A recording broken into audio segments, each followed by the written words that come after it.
నిత్య నిజాలు చెప్పే భారత్ ఎన్బి టీవీకి స్వాగతం. నేను మీ జేకే. మిత్రులారా, దయచేసి ఎక్కడా స్కిప్ చేయకుండా చివరి దాకా చూడండి. ఏంటి అంటే, ఈ రోజున టీటీడీ అనగానే ఆంధ్రప్రదేశ్ తిరుమల తిరుపతి దేవస్థానం గుర్తుకొస్తుంది. శని ఆది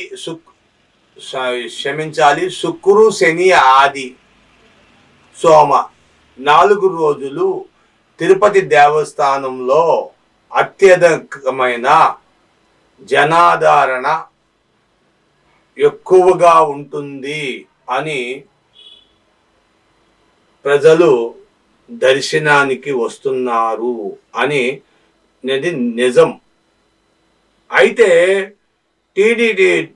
టీటీడీ కావాలని ఉద్దేశపూర్వకంగా జనానికి రూములు కేటాయించకుండా, టిక్కెట్లు ఇవ్వకుండా, దర్శనాన్ని కావాలని గంటల వ్యవధిలో పరిధిలో బంధించి హిందుత్వాన్ని దెబ్బతీయటానికి చేస్తున్న ప్రయత్నమని చెబుతున్నారు ఒక వర్గం.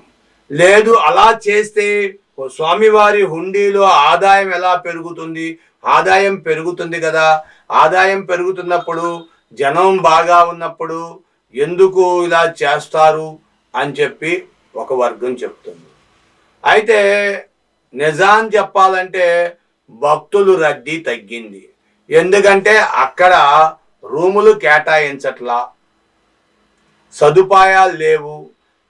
కావాలని ఉద్దేశపూర్వకంగా లైన్లో భక్తులని 24 గంటలు కావాలని క్యాబిన్లో కూర్చోబెడుతున్నారట.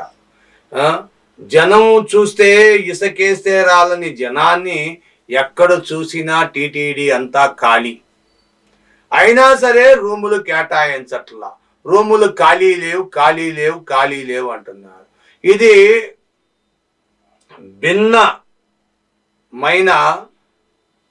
విభిన్నమైన మత ఘర్షణ జరుగుతుంది. ఇక్కడ కావాలని అన్ని మతాల ప్రచారం కోసం టీటీడీలో దేవస్థానం భక్తులని రానివ్వకుండా రద్దీని తగ్గించే ప్రయత్నంలో చేస్తున్నారు ఇదంతా అని కొంతమంది చెప్తున్నారు. కానీ వాస్తవం చెప్పాలంటే టీటీడీలో జనం బాగానే ఉన్నారు. స్వామివారికి నిధులు బాగానే వస్తున్నాయి, హుండీ ఆదాయం బాగానే ఉంటుంది, ప్రసాదాలు బాగున్నాయి, క్వాలిటీ పెంచాము అని చెప్తున్నారు టీటీడీ దేవస్థానం వాళ్ళు. కొత్త కమిటీ మరి ఎప్పుడు ఏర్పడుద్దో తెలియదు. అప్పుడు దాకా ఈ అరాచక శక్తులు నిన్న మొన్నటి వరకు కూడా ఎక్కడ చూస్తే అక్కడ దోచుకున్న డబ్బు వాళ్ళకి ఎవరి మట్టికి వాళ్ళకి టైట్ అయిపోయేటప్పటికి స్వామివారిని ఎలాగోలాగా బంధించి స్వామివారి ప్రత్యేకతను తగ్గించాలి అనే ప్రయత్నంలో అన్ని మతస్థులు చేస్తున్నారు అని కొంతమంది చెబుతున్నారు.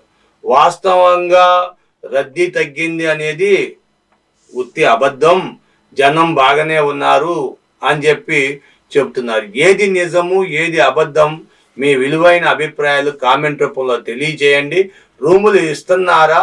అక్కడ కావాలని రాజకీయ నాయకులు మీకు దర్శనాన్ని ఆపుతున్నారా?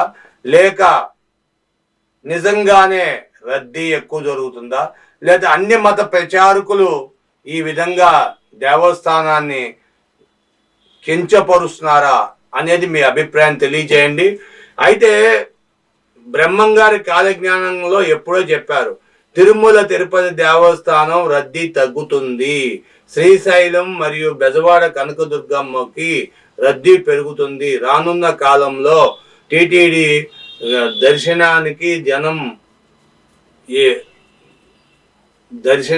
జనం భోజనాలకి జనం ఎదురు చూస్తారు అన్నది నిజమా అబద్ధమా అనేది మీరే తెలియజేయాలి, మీ విలువైన అభిప్రాయాలు.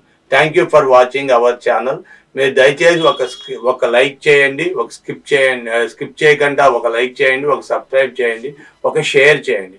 Thank you for watching your channel, our channel. Thank you.